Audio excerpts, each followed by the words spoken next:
So in today's episode, I want to kind of do something a little bit fun, a little bit different.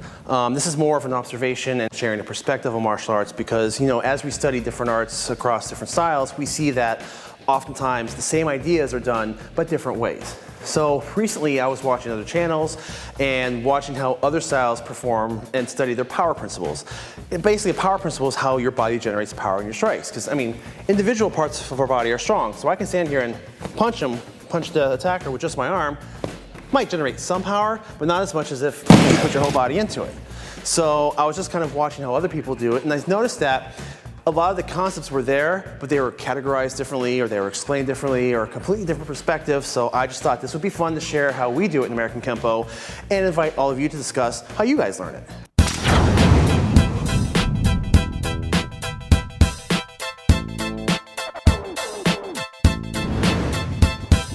So in American Kenpo, we have three basic power principles, and they are backup mass, gravity or gravitational marriage, and torque.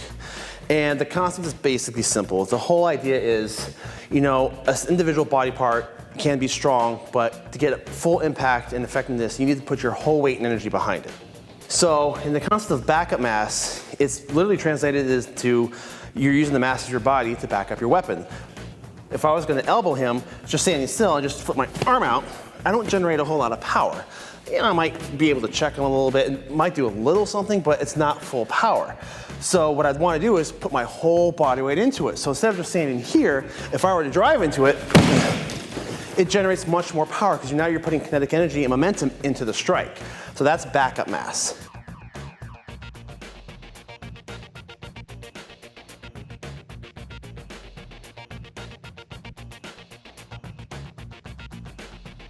Torque is basically twisting, rotational energy. So if you took a rubber band and you twisted it and you let it go, what happens?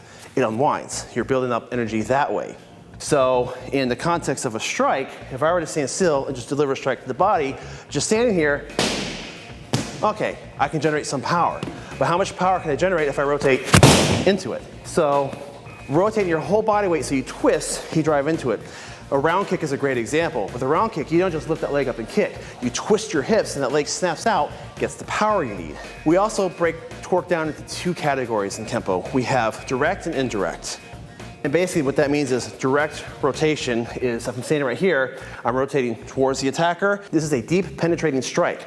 I'm rotating and delivering a full strike into the body. So it's a turn, hit into it. Then we have indirect, which means you're rotating away. This is kind of more for like exiting moves, you're escaping, you're leaving, but it's kind of more of a whip strike. So it's not just here, you're kind of doing a whip. So that's direct rotation and an indirect rotation. The last one is gravity or gravitational marriage. This one is basically the same principle as backup mass, but instead of going forward, we're going on a downward trajectory. And I'm going to lower this dummy for a little bit on this one because this one's more effective. Say you've thrown a front kick to your opponent and you've actually canceled their height. They're bending forward, so they're going to be a little bit lower. You're not going to be able to do much gravitational strikes than someone who's standing above you. So imagine I came in with a kick and I'm landing. I want to kind of drop a hammer fist maybe across his neckline. If I stand right here, okay, not bad. If I rotate into it, definitely get some power. But in the context, if I'm coming off another technique and I'm landing, I don't want to just go kick, land, strike. I'm losing power, I'm losing momentum. My body's already coming down on a downward path. Why not use it? So instead of just kick, land, strike, I would kick and strike with the landing. Kick, strike with the landing. Use that little bit of extra boost can kind of make the difference of the effect working or not. Those are the three main principles we have. Backup mass, gravitational marriage, and torque, with torque being indirect and direct. It's important to not only be powerful with your strikes, but you gotta be able to control that power. You can be the coolest badass out there just doing these powerful strikes, but if you can't control it, you're not quite where you should be. I was at a class once, a visiting dojo.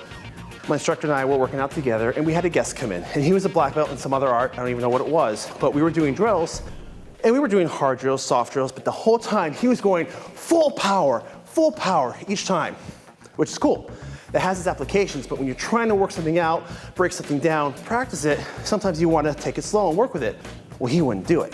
And my instructor basically said, dude, take it a little bit lighter on this. We're just kind of demonstrating. And his answer was, well, I'm sorry, sir, I can't control my power. What kind of answer is that? If you're a black belt and you can't control your power, my instructor says, well, then you're not a black belt. When you're at that level of proficiency, you have to be able to regulate your energy. You need to be in control. So once we teach the power principles, we also like to do drills where you stand with your partner and we kind of like stand right where you're gonna make contact with like a reverse punch.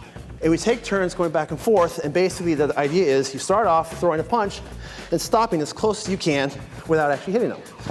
And you go back and forth, and you try to just graze their shirt. And as you go from there, you add a little bit more, a little bit more. And of course, the other partner works on conditioning, tightening their stomach, and eventually, we start making some contact. Because the truth of the matter is, once you become proficient with your strikes, you need to be able to regulate your power. So you should be able to go from 0% contact to 100% contact and every step in between. If you can't control it, you need to work on that, because then you're not at the level you should be if you cannot control your strikes. Now, for those of you familiar with Ed Parker, he was blazingly fast, and he did lots of demonstrations where he utilized a lot of power. However, if you YouTube some footage with him and Frank Trejo, and I'll try to put the link in the description below, there's a really cool demo that he did several years back where Frank Trejo stood there and Ed Parker was doing all sorts of strikes, and he was going full power, but he stopped right at the grazing point. And he did like, not just one or two, it was like a flurry. It was really impressive to watch. And you see Frank Trejo just standing there waiting for it to hit, but the control was immaculate. So that's just kind of what we teach. So we learned the 3 basic power principles, and then we learned control. So basically that was just kind of a fun drill I wanted to share with you. It's an observation I've noted. I'm always interested to hear other perspectives, so I'm asking all of you now, how do you learn it? Those who are studying martial arts, in your system, what power generation do you have and how is it taught? I'm really curious to know your perspective and your story. Thank you so much for watching. I always appreciate you supporting our channel. Please like, subscribe, and share, and be sure to click that bell notification so that you are always up to date with new episodes. Thank you so much.